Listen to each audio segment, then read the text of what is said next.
Senado ay maging kasangkapan, ay gamitin, no? Para ilabas ang totoo, o ito ay kasangkapan para itago ang totoo. What's important for me is we don't have a puppet or dependent Senate.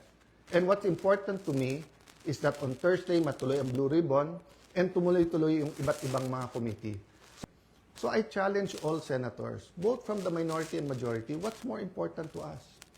Position, wag mabanggit yung pangalan natin, wag tayo makasuhan, malapit tayo sa administrasyon, 2028 may ambisyon. If you say you love the country, then why not fight for it? And you know, you may say a lot of things about Senator Jinggoy. You may talk about his past. But I will reiterate, I am a witness. Narinig ko yung mga offer sa kanya. Wala ka ng kaso, wag ka lang kakalas. Nung una, wag ka sumama dyan kay Senator Loren. Ngayon naman, kumalas ka at join the minority. The minority senators knows this. So stop lying. You know this. Some of you are using it in talking to us. O, sabi ko naman sa inyo, no? Pumili tayo ng 13, I'm ready to go anytime, any day. Basta't may 13 na.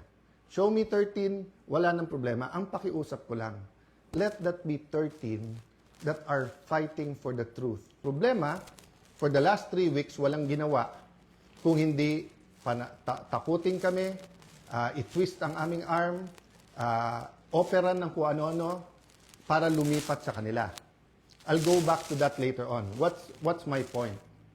You want an independent Senate. Our Constitution provides for the separation of power. Bakit separate? Because they are interdependent, but they are independent. Ibig sabihin po, one cannot survive without the other. Hindi naman po pwedeng walang judiciary. Hindi pwedeng walang executive department. Pero hindi naman po pwede po na executive department lang at puppets lang po ang nasa judiciary or in this case, the legislature. So nung nag-walk out po sila, ano sabi nila? Na utakan ang majority, na gamit ang rules ng minority.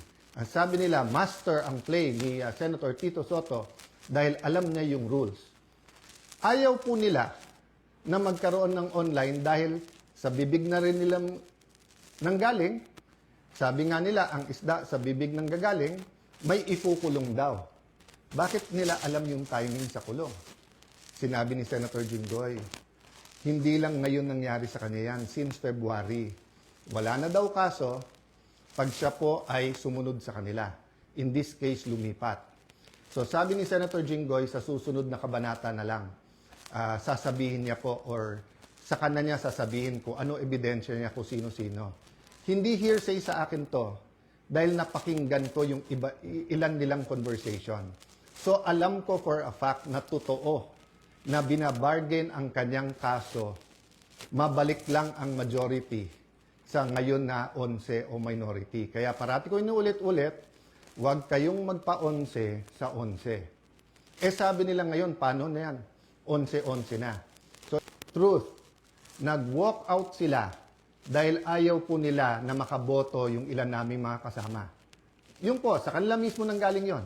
Objective ng walkout nila, sila ang maging majority.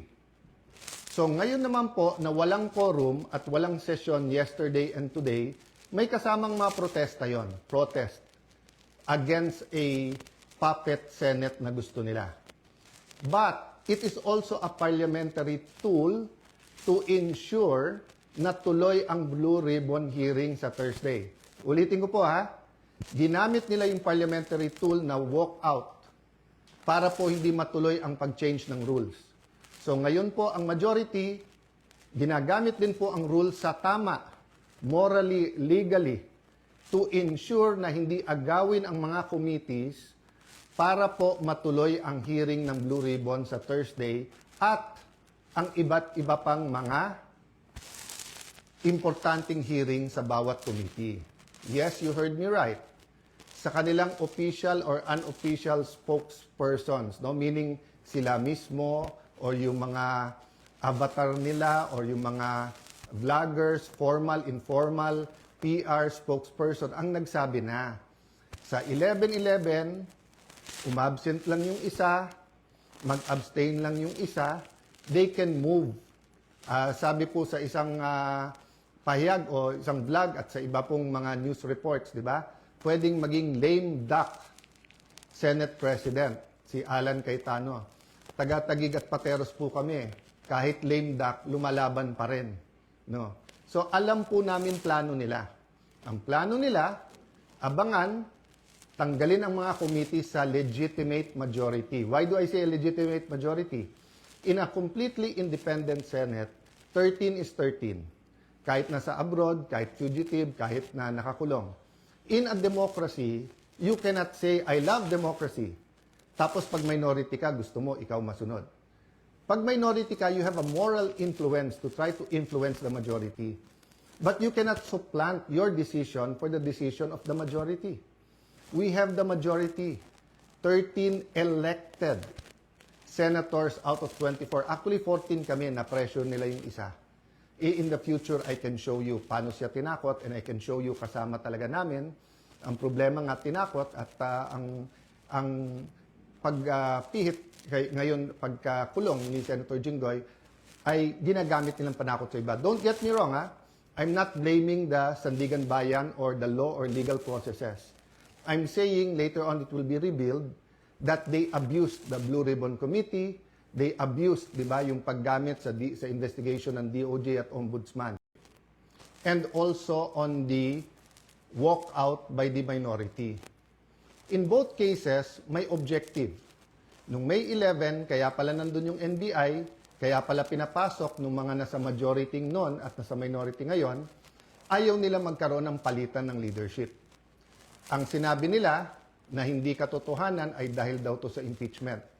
Pero yung pala, ito'y tungkol sa maraming bagay, kasama po na magkaroon ng independent, impartial impeachment, but also, ayaw na magkaroon ng hearing sa Blue Ribbon na kung saan lalabas ang buong katotohanan.